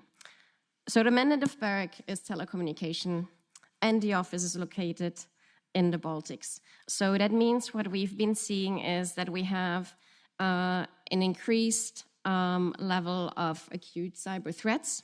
So we're facing more attacks. Because of the telecommunication portfolio, telecommunication is critical infrastructure because of the location. Now, I do care obviously about a Barrack office, but I'm actually caring about the EU institutions. So here we're the weakest link. So you can get from our systems to your system, to the system of the Commission, to the system of the national regulators, up to the telecommunication companies if things go really wrong, right? And there we're talking about a damage that is way more than my annual budget. So in combination with the new cybersecurity regulation, we also got more obligations and tasks. We need a local cybersecurity officer on place. We don't have anyone qualified. So for that, we also just simply need more resources to be able really to do the fundamentals of our job, right? Not even basically talking our main mandate, which is regulation. So we do face budget constraints, so there's nothing I can do, to reprioritize tasks anymore. We did that to the max, and there is currently no additional budget foreseen for security in the 2026 draft budget that you all saw. So we need, unfortunately, really funds to enhance the physical security of our people, and we need to deal with the cybersecurity risks we're facing. So I would like to thank you very much for the amendment by the ITRE committee. So this is very much welcome. So now as a next step, it would be really important for us, if this could make, the final proposal of the Parliament for the 2026 budget. So we know, the additional funds we're asking for is about 700,000 euros. This is a drop in the ocean, right? That won't change anything in the game of the EU budget. But for us, it's important because it's about our employees and about our cybersecurity. So I would very much welcome your support also to the extent possible in the budget committee of the Parliament, and then also maybe through your political groups, actually in the trilogue, which is probably then the hardest hurdle. And with this, thank you very much, Chair. Thank you, Dr. Weber. Now we go to the interventions of the representatives of the group. We have only two people And the first is Matthias Ecke. Yeah, thank 2 you. minutes. Yeah, thank you, Chair, and thank you, Mr. Murik, Mr. Mischmasch, and Ms. Weber for your very interesting presentation. I'm a bit shocked of what you said about the situation of the security and the cybersecurity in your offices. So I think it's something that we have to discuss with our colleagues again on the Batch issue. And because I think you're doing an extremely important work for European consumers and for our internal market. And we are like in the run-up for the DNA. And I can only agree with your presentations. I couldn't more, because new regulation must not jeopardize the interests of consumers. And we have a discussion, you know that, about that we need bigger European champions on telecommunications. And well, I think it's not really well, the interests of our consumers are not entirely well served if we just have more concentration. So, but I think that we all agree that the expansion of this fiber optics must proceed more rapidly, even though you said we are not in such a bad situation. The new rules for competition must always strive to not lose sight of our primary objective. And for me, this is not to create European champions or promote consolidation on the telecommunications market, but the overriding priority is at EU level is to guarantee fast internet at fair prices for people also in rural areas, and we absolutely need a regulation for this. Well, the discussion is a regulation, a directive, which is best. I think it's up to discussion. But what interests me now is we've seen a couple of discussions on what the DNA should entail, a couple of things that are, well, probably a bit controversial in this House and elsewhere. On the other hand, we also hear rumors, and we have seen media articles about the DNA being postponed, about the Commission maybe not proposing it by the end of this year, as was expected. And we have not seen any mention of the DNA or the problem that it's related to in the State of the Union address of Commission President von der Leyen. So in the moment, I'm not really sure what the Commission really will do. We have to talk to the Commission about this, but not with BEREC, of course. But what would you think? Would it make sense to kind of split the subject that the DNA is supposed to be about and have some of the proposals in one regulation and maybe other more controversial one in a letter? Or do you think we all need to handle this together in a new regulation? Thank you. Now, Michael Kobosco. Thank you, Chair. Thank you, Dr. Murik, Dr. Mr. Mischmasch, and Dr. Weber. Thank you for the extremely interesting presentations. Also shocking to me to hear about the state of the security of your premises. I want, obviously, we need to make sure that you are as secure as other key European institutions. Let me say that these days, ahead of the Digital Networks Act proposal, it's very important to all of us to exchange with you and discuss how the telecommunications rules should be reshaped. You mentioned your considerations on the DNA, and I would like to follow up on this. I agree that simplification should not necessarily mean deregulation. At the same time, if the telco operators and other players in the sector are to become strong, globally competitive tech companies, we might need to think how the whole architecture should be adjusted. Competition between big and small operators, keeping consumer prices low and encouraging investments has to be at the heart of this legislation. This is our European model, and we need to keep it and make it more efficient. But we also need to see how we can encourage better growth of the industry in the context of new geopolitical challenges and the need to better take into account the tax sovereignty perspective. So we need to make our operators great again. We also need more single market in order to create the situation where scaling up of the European market will become much more beneficial for the operators. My question is, how do you think BEREC role could evolve in the near future? Would it be ready to assume more responsibilities, not only in regard to the monitoring of the new market, but also in regard to the enforcement of the rules, or in assuring its more uniform application across the EU member states? Thank you. Thank you, Ms. Pilar del Castillo. Thank you very much, Chair. Well, for me, being with BEREC in these meetings is something very special for historical reasons. They know why. I think I have to say that we can feel really proud of this long story at this point of BEREC. BEREC has played a very important role in advising, in coordinating, in semi-harmonizing sometimes among different national regulators. And in the moment we are now, we have the DNA, but don't forget that we also have the review of the codes for electronic communication at the same time. We'll see if the Commission presents all together in the same piece or is not the case. In any case, I will appreciate very much all your comments. I want to go to this last presentation.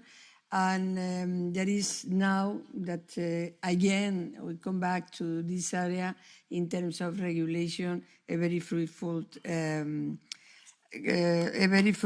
collaboration with you. I must say that in terms of, I've been in Riga, so I've been in BEREC office. You said the problems that you have with the budget, we will lobby from the European Parliament for getting this in the budget committee and so.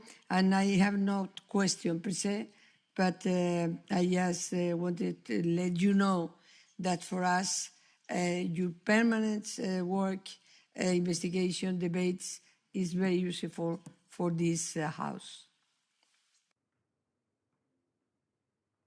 Thank you, Jens Geier. Thank you, Chairman. I would like to speak in German.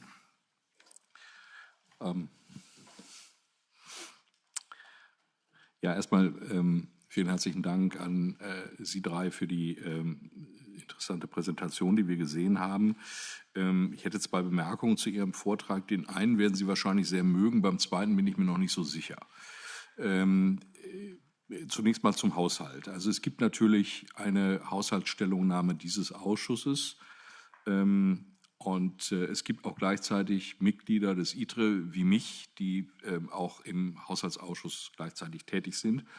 Und ich war mehrere Jahre lang der ständige Berichterstatter für den Haushalt der Agenturen. Also ich habe ein gewisses Herz für das, was die Agenturen tun und hatte mir damals immer angewöhnt, dafür zu sorgen, dass die Resolution des Europäischen Parlaments zum Haushalt bei den Agenturen nicht auf den Ansatz der Kommission zurückgreift, weil der ist schon zusammengestrichen zu dem, was sie beantragen, das wissen wir sehr wohl, sondern die Haushaltsansätze für die Agenturen auf das zurückzuführen, was die Agenturen gewollt haben.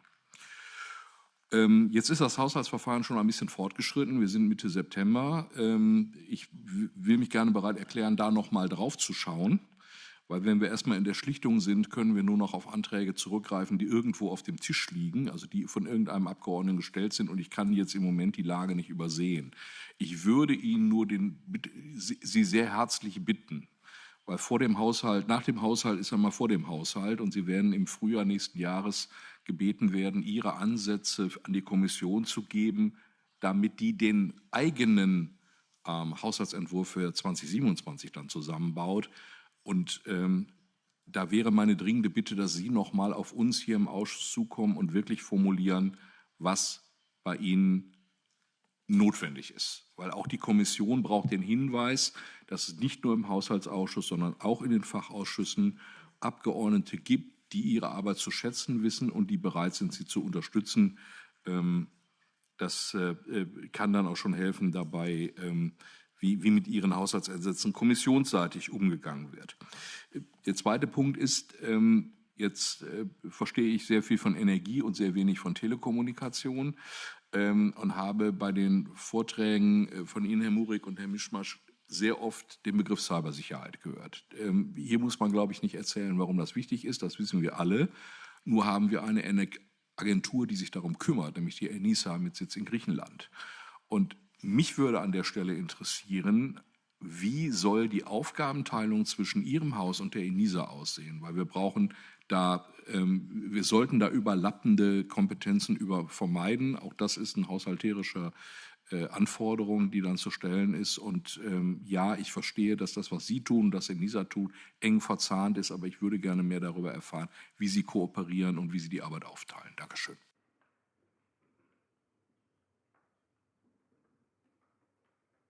Thank you. Now, Mr. Winzig. Thank you. Mr. Murik, Mr. Mishmash, Dr. Weber, thank you all for being here today. As rapporteur for the roaming regulation, I saw how important a European framework with tangible benefits for citizens can be. For example, through Roam Like at Home. As shadow rapporteur for the Gigabit Infrastructure Act, I strongly supported the faster rollout of fiber and 5G, cutting red tape and ensuring a practical implementation. Now with the Digital Network Act, we are facing a reform that could reshape the entire telecom framework. For us in the EPP, our priorities are clear. We want to safeguard competition, facilitate investment, and protect consumer rights. And I have two questions. How can we make sure that the DNA reform delivers measurable reductions in bureaucracy and gives companies, especially in smaller markets? And second, as of the 1st January 2026, Ukraine and Moldova will join the European roaming zone. At the same time, we are working towards a similar integration with the Western Balkans. What role can BEREC play in ensuring a smooth technical implementation, and how realistic is it, in your view, that citizens there will also benefit from Roam Like at Home in the nearest future? Thank you.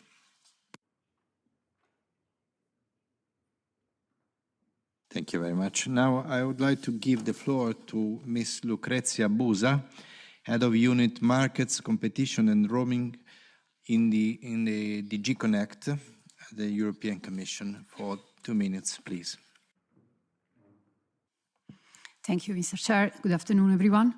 So on the Commission side, we would like first by start expressing the appreciation for the work that BEREC does, also for the future work program that the colleagues from the BEREC and the BEREC office have presented to us, and for their readiness also to discuss with us and their availability to take up also possibly new competencies in the framework of the discussions that we are having in the Digital Networks Act.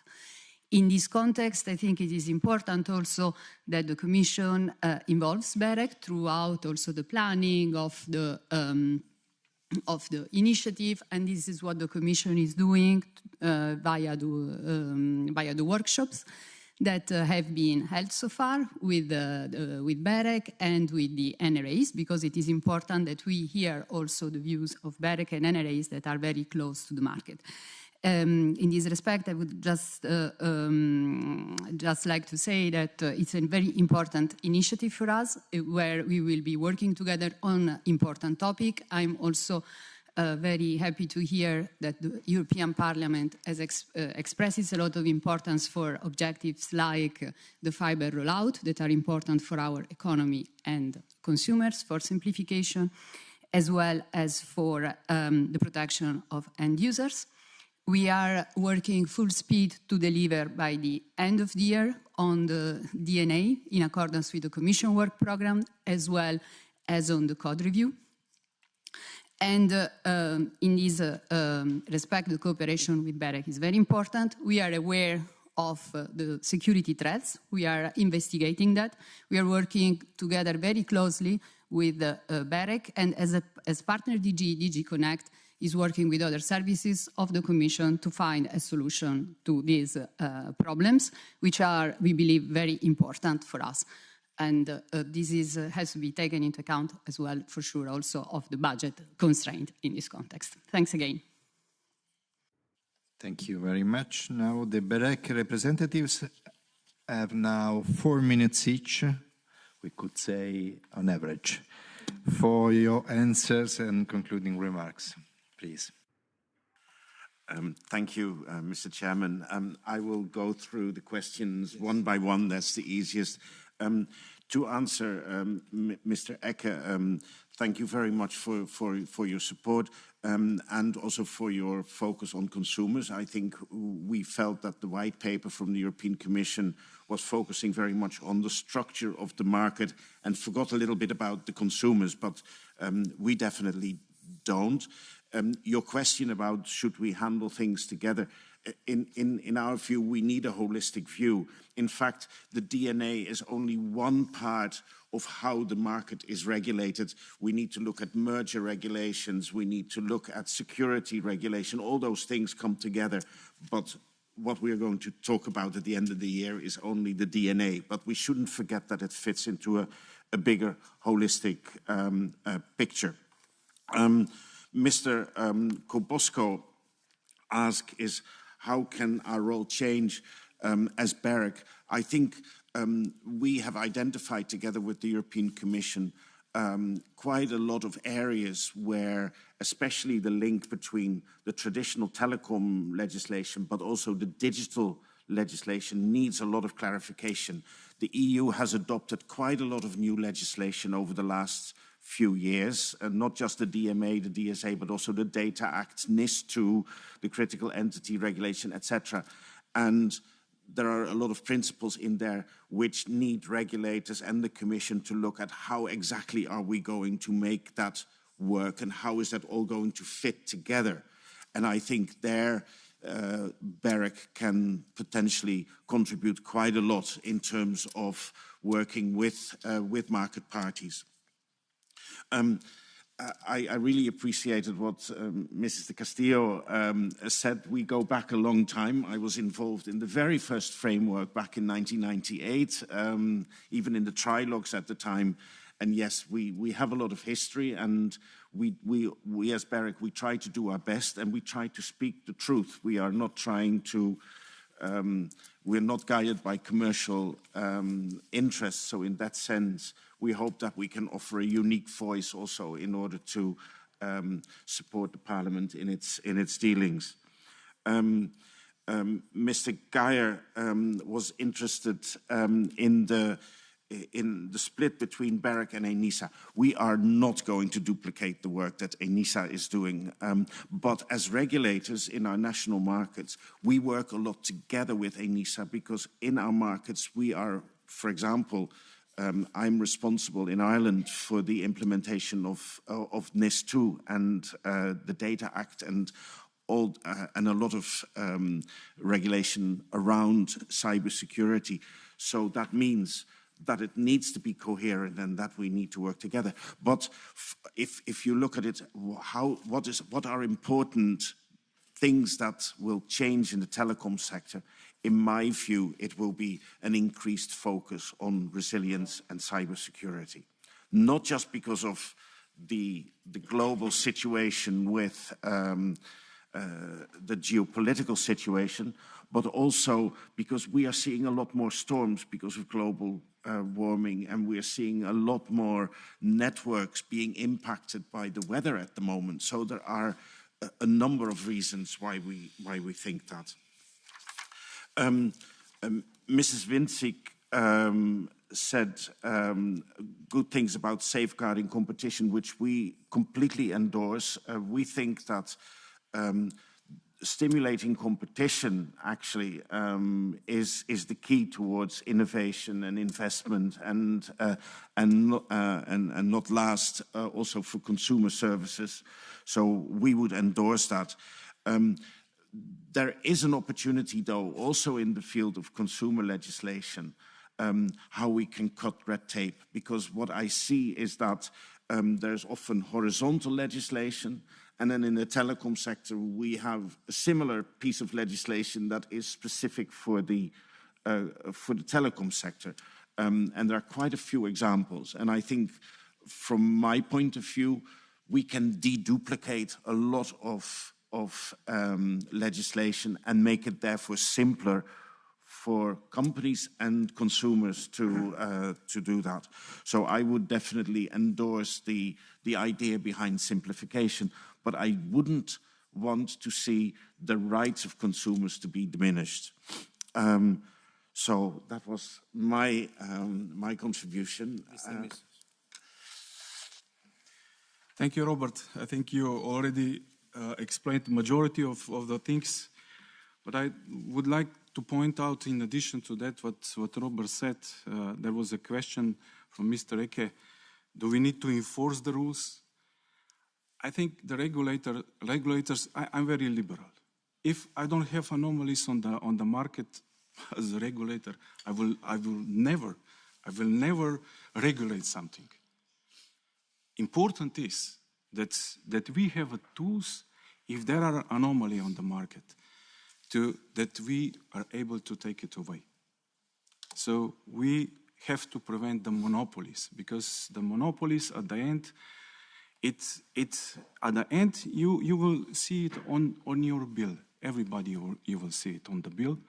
And from the technology perspective, Europe will lag behind without proper competition. For instance, we analyzed the investment cycles in our country. Always, investment cycles are when somebody starts to invest, all the competition starts to invest. It's always bundled together. In addition to the, let's say, cybersecurity question, are we going to become the new ENISA? I would just, let's say, add to that what Robert said. Of course not. But when we see a very important role as regulators are resilience matter. If I just look into my country, what we went through on the last floods, where let's say 3 days the mobile network was not accessible.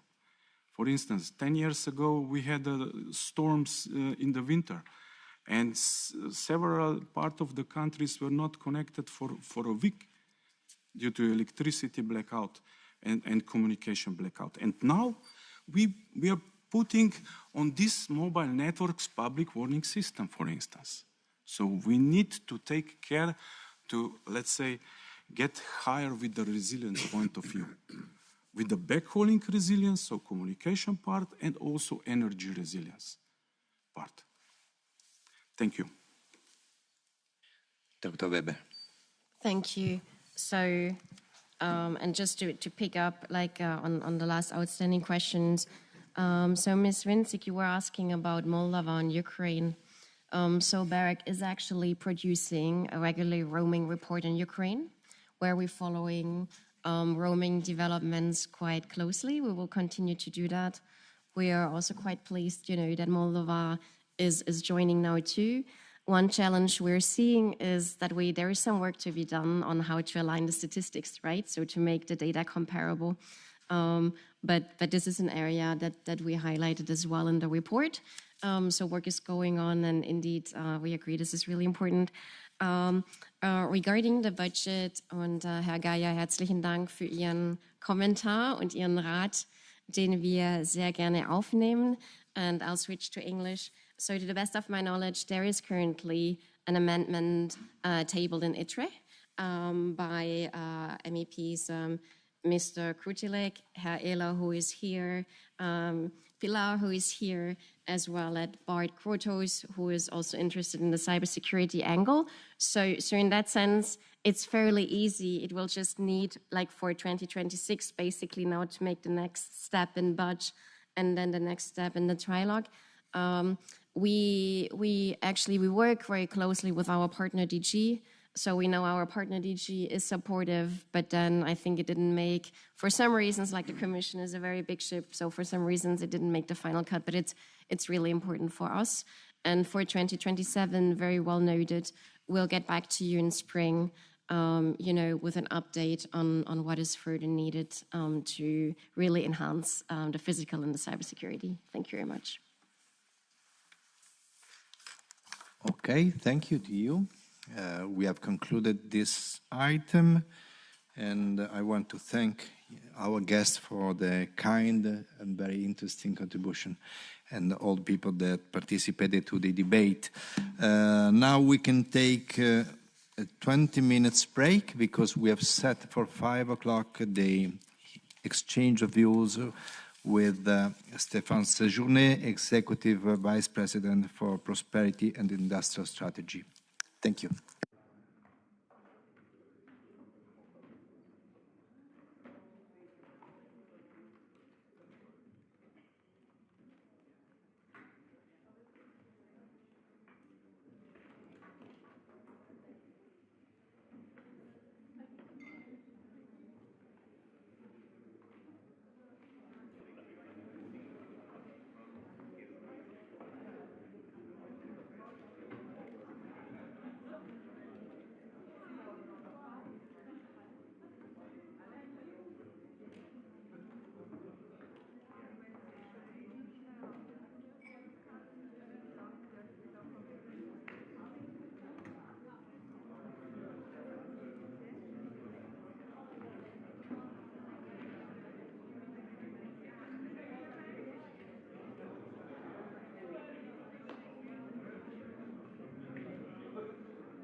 des Jahres, ne?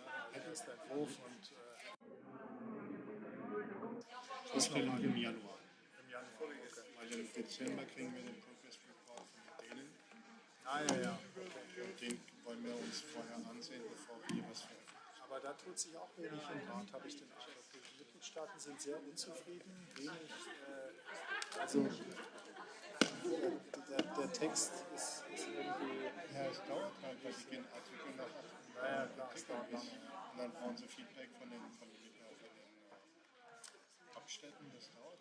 Ja, klar. In dieser Phase ist es sehr langsam. Das wissen wir auch. Das wissen sie. Ich bin jetzt nicht überrascht, ich habe nichts anderes erwartet. Und dann werden die Zypern wird halt ein bisschen gepusht.